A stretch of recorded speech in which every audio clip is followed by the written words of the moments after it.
নমস্কার বন্ধুরা, শ্রাবণী রান্নাঘরে সবাইকে স্বাগত। আজকে আমি আপনাদের সাথে শেয়ার করব বাঙালিদের অত্যন্ত প্রিয় মোচা চিংড়ির রেসিপি। কিভাবে মোচা ছাড়িয়ে নেওয়া হয়, মোচা কোটা হয় আর কিভাবে মোচা চিংড়ি রান্না করা হয় আমি সব কিছুই আপনাদের সাথে শেয়ার করব। আসুন দেখে নেওয়া যাক আমার আজকের ভিডিওটি। মোচা চিংড়ি রান্না করবার জন্য প্রথমে মোচাটাকে ছাড়িয়ে নেব। মোচার এই যে খোলাগুলো আছে এগুলোকে ভেঙে ফেলে দিতে হবে আর ফুলগুলোকে আলাদা করে নিতে হবে। প্রত্যেকটা ফুল আমি আলাদা করে নেব আর বেছে নিতে হবে। মোচার ফুলের এই যে পাতলা যে অংশটা আছে পাপড়ির মতো সেটা বাদ দিয়ে বেছে ফেলে দিতে হবে।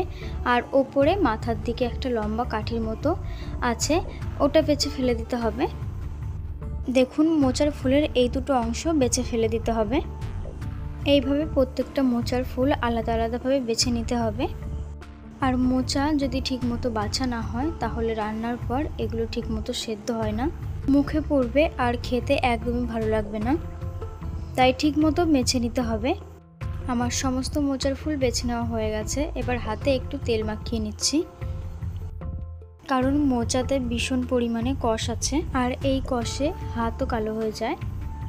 আর বটি বা ছুরি যেটা দিয়েই মোচাটা কাটবেন সেটাতেও একটু তেল লাগিয়ে নিলে বেশ ভালো হয়। তারপর মোচার ফুলগুলোকে ভীষণ কুচি কুচি করে কেটে নিতে হবে। যত কুচি করে কাটবেন তত কিন্তু ভালো হবে। আর কেটে নেওয়ার সাথে সাথেই কিন্তু জলে দিতে হবে। সেই জন্য একটা পাত্রে জল নিয়ে মোচা কাটতে হবে। কাটার সাথে সাথেই জলের মধ্যে ফেলে দিতে হবে। যতটা পারবেন ততটা মিহি করে কুচিয়ে নেওয়ার চেষ্টা করবেন, কারণ যত মিহি করে কুচিয়ে নেওয়া হবে মোচার রান্নাটাও কিন্তু তত ভালো হবে। দেখুন আমার মোচা কেটে নেওয়া হয়ে গেছে। এবার ভালো করে ধুয়ে নেব।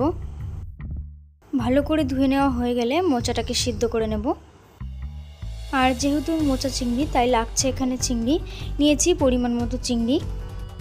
চিংড়ির মধ্যে দিয়ে দিচ্ছি সামান্য হলুদ গুঁড়ো ও সামান্য লবণ। লবণ আর হলুদটা মাখিয়ে চিংড়িগুলো 5 মিনিট মতো রেখে দেব। এবার মোচাটা সিদ্ধ করে নেব। আর সিদ্ধর সময় দিয়ে দিচ্ছি সামান্য হলুদ গুঁড়ো আর সামান্য লবণ।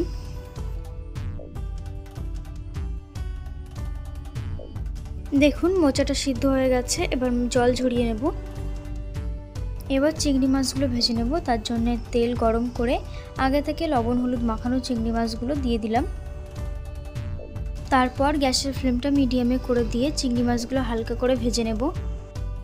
চিংড়ি মাছগুলো কিন্তু বেশি সময় ধরে ভাজবো না, বেশি সময় ধরে ভাজলে চিংড়িগুলো শক্ত হয়ে যায়, ভালো লাগে না। তাই 2 মিনিটের মতো সময় ধরে চিংড়ি মাছগুলো ভেজে নেব। চিংড়ি একদম হালকা করে ভেজে নেওয়া হয়ে গেছে। এবার তুলে একটা আলাদা পাত্রের মধ্যে রেখে দিচ্ছি। এবার একটা কড়াইতে তেল দিয়ে তেল ভালো মতো গরম করে দিয়ে দিচ্ছি ফোড়নের জন্য একটু তেজপাতা ও গোটা জিরে। ফোড়ন থেকে যখন সুন্দর গন্ধ বেরোতে শুরু করবে তখন দিয়ে দিচ্ছি দুটো মিডিয়াম সাইজের টুকরো করে কেটে রাখা আলু।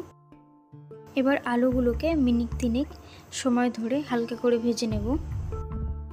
আলু ভাজার সময় দিয়ে দিচ্ছি সামান্য হলুদ গুঁড়ো ও লবণ। আলু ভেজে নেওয়া হয়ে গেছে। এবার এর মধ্যে আমি কিছু গুঁড়ো মশলা দেব। দিয়ে দিচ্ছি হাফ চা চামচ ধনে গুঁড়ো, হাফ চা চামচ জিরে গুঁড়ো, আর দিয়ে দিচ্ছি লাল লঙ্কার গুঁড়ো। আর এই সময় গ্যাসের ফ্লেমটা মিডিয়ামে রাখতে হবে। এবার সমস্ত কিছু ভালো করে মিশিয়ে নিচ্ছি। আর আমি এর মধ্যে দিয়ে দিচ্ছি একটু আদা বাটা। এবার সমস্ত কিছু ভালো করে কিছুক্ষণ কষিয়ে নেব। সব কিছু ভালো করে কষিয়ে নেওয়ার পর আগে থেকে সিদ্ধ করে রাখা মোচাটাও দিয়ে দিলাম। সিদ্ধ করে রাখা মোচা দেওয়ার পর গ্যাসের ফ্লেমটা হাইতে করে দিয়ে ভালো করে আবারও কষিয়ে নেব। এবার ঢাকা দিয়ে কিছুক্ষণ রান্না করে নেব। ঢাকা খুলে নেওয়ার পর মোচার জলটা যখন শুকিয়ে আসবে তখন হালকা ভেজে রাখা চিংড়িগুলো দিয়ে দেব। তারপর আবারও একবার ভালো করে মিশিয়ে নিচ্ছি। আর এখানে আমি 3টে কাঁচা লঙ্কা ব্যবহার করছি। ঝালটা আপনারা আপনাদের পছন্দ মতন দেবেন। তারপর আবারও ঢাকা দিয়ে দিচ্ছি।